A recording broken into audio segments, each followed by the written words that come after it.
ओम शांति। तो आज हम मुरली रिवाइज करेंगे। डेट है 3 अक्टूबर 1969। मुरली का टाइटल है संपूर्ण समर्पण की निशानियां। संपूर्ण समर्पण की निशानियां। तो बाबा ने कहा, किसको देखते हो? कौन किसको देख रहे हो? दो तीन ने अपना अपना विचार सुनाया। तो बाबा पूछ रहे हैं कि आज कौन किसको देख रहे हैं। जैसे बाबा हर अव्यक्त मुरली की शुरुआत ऐसे करते हैं ना कि आज बाबा किनको मिलने आए हैं। तो बाबा पूछ रहे हैं आज कौन किसको देख रहे हैं। तो दो तीन ने अपना अपना विचार सुनाया। अब बाबा ने क्या उत्तर दिया? बाबा ने कहा, आज बाप दादा अपने पूर्ण परवानों को देख रहे हैं। तो बाप दादा किसको देख रहे हैं आज? अपने पूर्ण परवानों को देख रहे हैं। क्योंकि कहाँ तक परवाने बने हैं वो देखने आए हैं। वैसे तो परवाने शमा के पास जाते हैं, लेकिन यहाँ तो शमा भी परवानों से मिलती है। तो वैसे क्या होता है, जो दूसरे वो परवाने होते हैं वो शमा के पास जाते हैं ना, लेकिन बाबा कहते हैं यहाँ विचित्र बात क्या है कि शमा भी परवानों से मिलने आती है, मतलब बाबा हमसे मिलने आते हैं। आपको मालूम है जो संपूर्ण परवाने होते हैं उनके लक्षण क्या है और परख क्या है? तो बाबा पूछ रहे हैं कि संपूर्ण परवाने के लक्षण क्या है और उनकी परख क्या है। तो हर एक ने सुनाया। बाबा ने कहा, आप सबने जो सुनाया वो यथार्थ है। मुख्य सार तो यही निकला कि जो परवाने होंगे वो एक तो क्षमा के स्नेही होंगे, समीप होंगे और सर्व संबंध उस एक के साथ ही होंगे। तो सर्व संबंध, स्नेही, समीप और साहस, जो संपूर्ण परवाने होते हैं उनमें ये चारों ही बातें देखने में आती हैं। तो बाबा ने संपूर्ण परवानों के लक्षण, उनकी परख क्या बताई? 4 पॉइंट बताए बाबा ने। पहला कि उनके सर्व संबंध कैसे होंगे? बाबा के साथ ही होंगे, एक बाबा से ही सर्व संबंधों के सुख का अनुभव करेंगे। दूसरा, बाबा के स्नेही होंगे। तीसरा, बाबा के अति समीप होंगे, बाबा से बहुत समीपता का अनुभव होगा उनको। और चौथा, बहुत साहस होगा उनमें, क्योंकि परवाने क्या होते हैं, मर मिटते हैं ना क्षमा पर। तो उनमें भी बहुत साहस होगा, कोई भी माया के तूफानों को पार करने का। और निरंतर एक ही लगन लगी रहेगी कि मुझे तो क्षमा के बाबा के पास रहना है। जो संपूर्ण परवाने होते हैं उनमें ये चारों ही बातें देखने में आती हैं। तो आप सबको यहाँ भट्टी में किस लिए बुलाया है? जो ये चार बातें सुनाई हैं वो चारों ही बातें अपने संपूर्ण परसेंटेज में धारण करनी है। 1% भी कम नहीं होना चाहिए।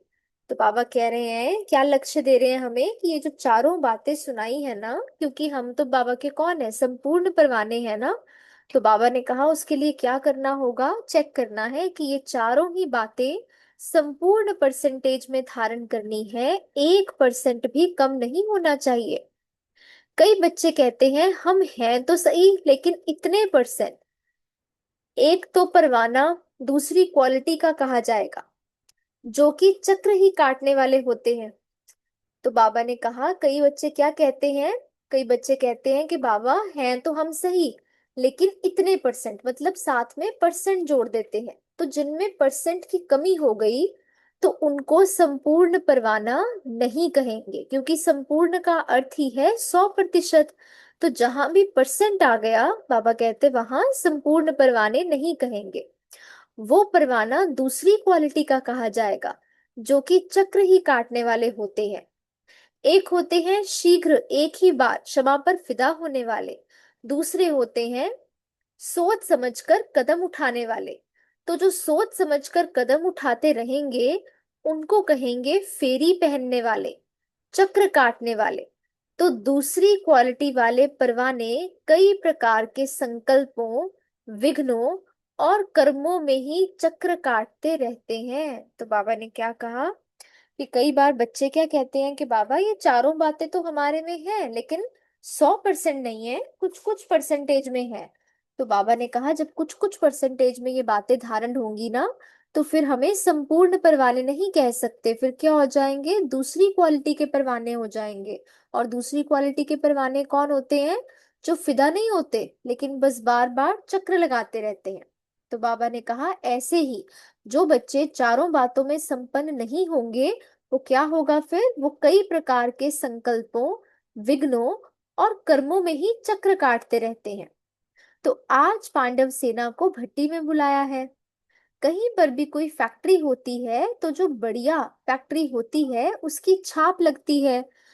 तो हम लौकिक में दुनिया में देखते हैं ना, कोई बहुत ऊंचा ब्रांड होता है, उसकी अपनी फैक्ट्री होती है, अपनी मैन्युफैक्चरिंग होती है, तो उनका अपना लोगो होता है, अपना नाम होता है, अपना ब्रांड का टैग होता है जो उसकी हर वस्तु पर लगाया जाता है। तो बाबा कह रहे हैं कहीं पर कोई फैक्ट्री होती है तो जो बढ़िया फैक्ट्री होती है ना उसकी छाप लगती है। अगर उस फैक्ट्री की छाप नहीं होती है तो वो चीज इतनी नहीं चलती है, क्योंकि फिर लगता है कि ओरिजिनल नहीं है, ये ब्रांडेड नहीं है, ये तो कॉपी है। तो अगर उस फैक्ट्री की छाप नहीं होती है वो चीज इतनी नहीं चलती है। इस रीति आप भी जो भट्टी में आए हो तो यहाँ भी छाप लगाने के लिए आए हो। ट्रेडमार्क होता है ना, आप फिर कौन सी छाप लगवाने के लिए आए हो? संपूर्ण सरेंडर या संपूर्ण समर्पण का छापा अगर नहीं लगा तो मालूम है कि क्या होगा? जैसे छापा ना लगी चीज की वैल्यू कम होती जाती है, उसी रीति से आप आत्माओं की भी स्वर्ग में वैल्यू कम हो जाएगी। तो बाबा ने कहा आपको भट्टी में क्यों बुलाया है? भट्टी में बुलाया है ताकि आप भी अपने पर छाप लगाओ। अब कौन सी छाप लगाने को बाबा ने कहा? संपूर्ण समर्पण की छाप। और बाबा ने कहा जिस पर ये नहीं लगी होगी तो क्या होगा? जैसे दुनिया में किसी चीज पर ब्रांड की छाप नहीं लगी तो उसकी कीमत, उसकी वैल्यू, उसका दाम कम हो जाता है। इसी तरह से आप आत्माओं की भी स्वर्ग में वैल्यू कम हो जाएगी अगर संपूर्ण समर्पण की छाप नहीं लगी है तो अपनी राजधानी में समीप आने के लिए ये छापा लगाना ही पड़ेगा। माताओं को तो नष्टोमोह का मंत्र मिला और पांडव सेना को संपूर्ण समर्पण का। तो माताओं को किसका मंत्र मिला है? नष्टो मोहा का। क्योंकि माताओं में ज्यादा विशेष कौन सा संस्कार होता है? बाकी सब पे तो बहुत जल्दी फिर भी काम हो जाता है, लेकिन बहुत ममता होती है ना, तो बहुत ममतावश साथ में मोह भी मिक्स हो जाता है। तो बाबा ने कहा इसीलिए माताओं को कौन सा मंत्र दिया है? नष्टो मोहा बनने का। और पांडव सेना को क्या मंत्र दिया है? संपूर्ण समर्पण का। क्योंकि अक्सर भाइयों में क्या होता है, किसी की बात सुनने का संस्कार थोड़ा कम होता है, अपनी चलाने का ज्यादा संस्कार होता है। तो बाबा ने कहा वहां क्या करना है, भाइयों को क्या लक्ष्य दिया पांडव सेना को? संपूर्ण समर्पण का। पांडवों का ही गायन है कि गल कर खत्म हो गए। तो वैसे तो ये कॉस्ट्यूम हमारा बहन का है या भाई का है, वो तो केवल एक जन्म की बात है, लेकिन आत्मा तो लंबी लंबी यात्रा तय करके आती है ना। तो कभी हमने भाई के शरीर में पार्ट बजाया है, कभी बहन के शरीर में, तो इसलिए अपने अंदर दोनों ही संस्कारों को चेक करके दोनों पे ही काम करना है। तो बाबा ने कहा पांडवों का क्या गायन है? शास्त्रों में क्या गायन है? दिखाते हैं कि पांडव गलकर खत्म हो गए, पहाड़ों पर नहीं लेकिन ऊंची स्थिति में गल गए। तो उनमें तो दिखाया है ना कि पहाड़ों पर चले गए फिर पहाड़ों में गलकर खत्म हो गए, लेकिन असल में वो पहाड़ पर जाने की स्थूल में बात नहीं है, वो ऊंची स्थिति की बात है कि जैसे ही ऊंची स्थिति में स्थित हो गए तो जो भी देह भान की बातें थी, वो पुराने जो संस्कार स्वभाव थे वो गल गए। निचाई से बिल्कुल ऊपर जो अव्यक्त स्थिति है उसमें गल गए, अर्थात उस अव्यक्त स्थिति में संपूर्णता को प्राप्त हुए। ये पांडवों का यादगार भी है। उस यादगार की याद दिलाने और प्रैक्टिकल में लाने के लिए भट्टी मिली है। तो संपूर्ण समर्पण किसको कहा जाता है? आगे बाबा प्रश्न कर रहे हैं कि संपूर्ण समर्पण किसको कहा जाता है। तो अब समझते हैं बाबा से। जो संपूर्ण समर्पण अर्थात तन, मन, धन और संबंध, समय सब में अर्पण हो। तो क्या परिभाषा बताई बाबा ने संपूर्ण समर्पण की? क्या क्या बाबा पर समर्पण करना है? ये तन, मन, धन, उसके साथ साथ अपने सभी संबंध भी और समय भी सब में अर्पण। अगर मन को समर्पण कर दिया तो मन को बिना श्रीमत के यूज नहीं कर सकते। किसी को कोई चीज दे देते हैं तो उसके बाद तो हमारा हक नहीं रहता ना, उस पे हमारा अधिकार नहीं रहता। तो बाबा ने कहा अगर हमने समर्पित कर दिया, ये मन बाबा को दे दिया, तो उसके बाद क्या है, क्या शर्त है कि हम मन को बिना श्रीमत के यूज नहीं कर सकते। धन को श्रीमत से यूज करना तो सहज है, तन को भी यूज करना सहज है, लेकिन मन सिवाय श्रीमत के एक भी संकल्प उत्पन्न नहीं करे, इस स्थिति को कहा जाता है संपूर्ण समर्पण। तो बहुत गहरी बात बाबा बता रहे हैं, ये हम अंडरलाइन करेंगे। बाबा ने कहा कि धन को तो फिर भी हम जब समझ जाते हैं ना, तो श्रीमत से यूज करना आसान है, सहज है, कि बाबा की श्रीमत अनुसार बहुत ही सच्चाई सफाई से, बहुत ही सच्चे कर्म करते हुए धन कमाना है और फिर उसको सही जगह उपयोग करना है, बाबा की सेवा में भी लगाना है, और बाकी जो अपनी लौकिक जिम्मेदारियां भी निभानी है, बहुत सफाई बहुत ट्रांसपेरेंसी के साथ करना है। और धन उतना ही इन्वेस्ट करना है जितना जरूरी है, बहुत ज्यादा लालच में आके ना तो बहुत कमाना है ना तो बहुत उड़ाना है। तो बाबा कहते धन में तो फिर भी श्रीमत समझ में आ गई, तो धन को श्रीमत से इस्तेमाल करना सहज है। तन को भी श्रीमत के प्रमाण चलाना सहज है, अगर बहुत अच्छे से समझ आ गया, निश्चय हो गया तो। लेकिन मन सिवाय श्रीमत के एक भी संकल्प उत्पन्न नहीं करे, ये क्या है, ये बहुत भारी मंजिल है। और बाबा ने कहा इसी स्थिति को कहा जाता है संपूर्ण समर्पण। इसीलिए ही मन मना भव का मुख्य मंत्र है। तो बाबा ने आज क्या राज खोला कि बाबा ने हमें मंत्र जो दिया है मन मना भव, वो क्यों दिया है, उसके पीछे क्या रहस्य है। कि वैसे तो हम कहते हैं ना तन मन धन सब तेरा, लेकिन बाबा का ज्ञान मिलने के बाद श्रीमत अनुसार तन का और धन का इस्तेमाल करना तो फिर भी सहज है, लेकिन मन भी श्रीमत प्रमाण ही चले। मतलब एक एक संकल्प जो एक एक सेकंड में संकल्प उठते हैं, वो हर एक संकल्प श्रीमत प्रमाण हो, श्रीमत के विरुद्ध तो एक संकल्प भी ना उठे। ये बहुत भारी मंजिल, और ये कब होगी, जब निरंतर मन ही मन बाबा को याद करते रहेंगे। और इसलिए बाबा कहते हैं मंत्र क्या दिया है, मुख्य मंत्र मन मना भव। अगर मन संपूर्ण समर्पण है तो तन मन धन समय संबंध शीघ्र ही उस तरफ लग जाते हैं, क्योंकि मुख्य तो मन ही है ना, सारा माइंड पावर से ही ये खेल हो रहा है। तो अगर मन बाबा में लग गया, माना मन संपूर्ण समर्पण हो गया, तो बाकी तन मन धन समय संबंध सब कुछ फिर श्रीमत प्रमाण अपने आप चलने लगेगा। तो मुख्य बात ही है मन को समर्पण करना, अर्थात व्यर्थ संकल्प विकल्पों को समर्पण करना। तो विकल्पों को, नेगेटिव थिंकिंग को तो समर्पित करना ही है, लेकिन व्यर्थ संकल्प, वेस्ट जो इतना चलता है, कभी कोई इधर उधर की बात याद आ जाती है, कभी किसी की बात सुनने में इंटरेस्ट आ जाता है जिसके साथ हमारा कुछ भी लेना देना नहीं है, तो ऐसे जो व्यर्थ संकल्प हैं इनको भी समर्पित करना है। मतलब ये भी बिल्कुल ना चले। वो ही परख है संपूर्ण परवाने की।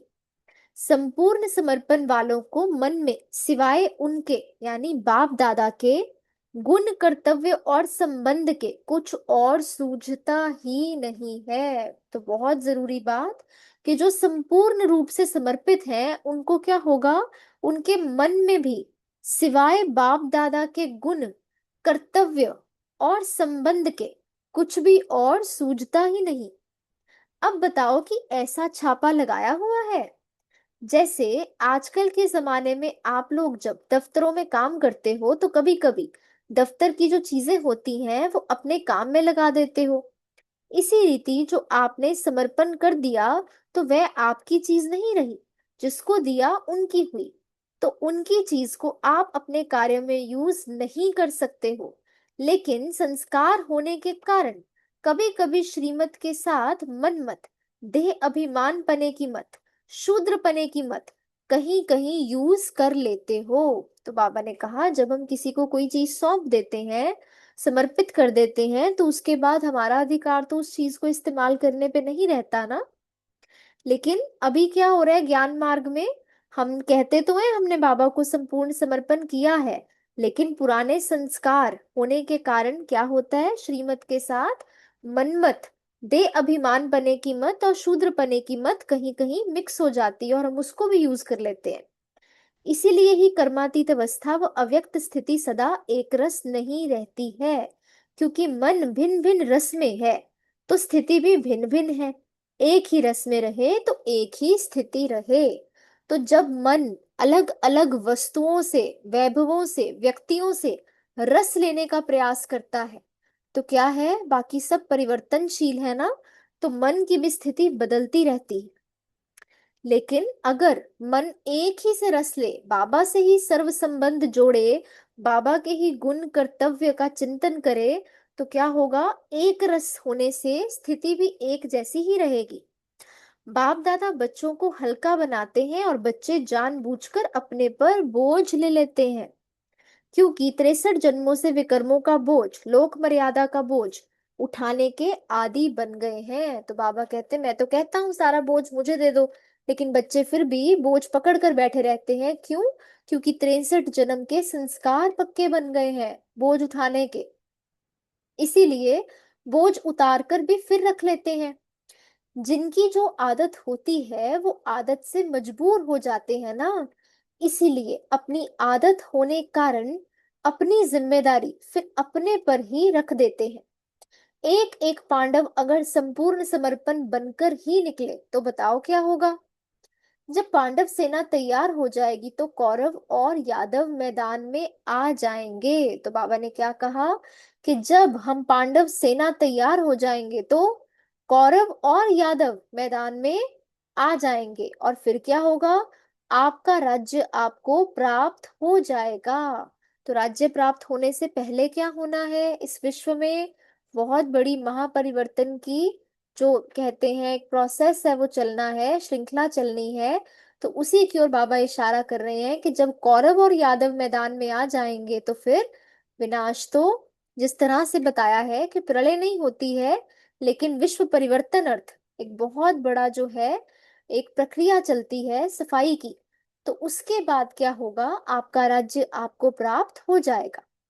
जब तक ये वायदा नहीं किया कि जो सोचेंगे, बोलेंगे, जो सुनेंगे, जो करेंगे, सो श्रीमत के बिना कुछ नहीं करेंगे, तब तक इस भट्टी से लाभ नहीं ले सकते हैं। तो बाबा क्या बता रहे हैं कि हमें लाभ लेना है। जैसे अभी हम ये रोज मुरली भी पढ़ रहे हैं, रोज सुबह भी साकार मुरली पढ़ते हैं, तो अगर हम चाहते हैं हम इससे पूरा लाभ उठाएं तो बाबा ने कहा पहले तो ये वायदा करना पड़ेगा कि हम जो भी सोचेंगे, बोलेंगे, सुनेंगे और करेंगे, सो श्रीमत के बिना कुछ नहीं करेंगे, ये सब कुछ श्रीमत प्रमाण ही करेंगे।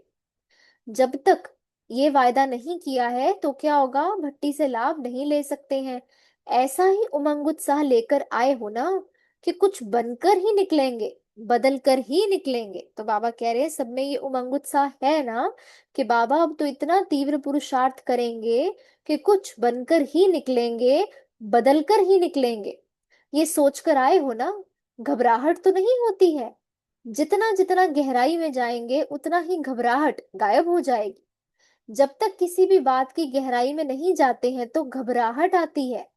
जैसे सागर के ऊपर ऊपर की लहरों में घबराहट होती है, लेकिन सागर के तले में, गहराई में क्या होता है, बिल्कुल शांत, और शांत के साथ प्राप्ति भी होती है। तो बाबा ने कहा जैसे सागर में भी क्या होता है, ऊपर ऊपर की लहरों में तो हलचल होती है, तो उसको हलचल को किससे कंपेयर किया बाबा ने, घबराहट से। ऐसे ही हमें भी अलग अलग बातों को देखते हुए घबराहट हो जाती है कई बार, लेकिन बाबा कहते हैं वो क्यों हो रही है, क्योंकि आप उस बात की गहराई में नहीं गए हो, ऊपर ऊपर से उस परिस्थिति में घबराहट ही नजर आ रही है, ऐसा ही सीन दिख रहा है। लेकिन जब हम मंथन करके, मनन करके, मग्न होकर बाबा की याद में उस लगन अवस्था में गहराई में जाते हैं, तो क्या होता है, बाबा ने कहा जैसे सागर गहराई में बिल्कुल शांत होता है और प्राप्ति भी होती है, तो नीचे मोती मिलते हैं ना। तो इसी तरह बाबा ने कहा इसीलिए जब भी कोई घबराहट की बात आए तो गहराई में चले जाना, तो घबराहट गायब हो जाएगी। तो क्या याद रखना है, घबराहट और गहराई, इन दोनों का आपस में संबंध है।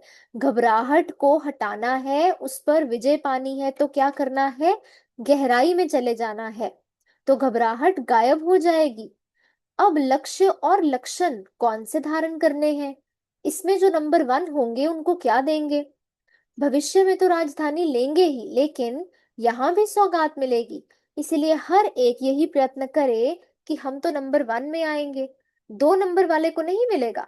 जो विन करेंगे वो 1 नंबर पाएंगे, विन करने की कोशिश करो तो 1 जाएंगे। तो बाबा ने क्या कहा कि जब ऐसा करेंगे कि हम घबराहट में जाने की बजाय बात की गहराई में जाएंगे, और गहराई में जाकर देखेंगे कि इस बात के पीछे क्या रहस्य छिपा है। जब ऐसा परिवर्तन करेंगे तो बाबा ने कहा ऐसा प्रयत्न करने से हम नंबर 1 में आ जाएंगे। 2 नंबर वाले को सौगात नहीं मिलेगी, सौगात किसको मिलेगी? जो 1 में आएंगे। तो विन करने की कोशिश करेंगे तो 1 में जाएंगे। अच्छा, आपको बिंदी लगानी है, वो बिंदी रूप में रूप ही हो।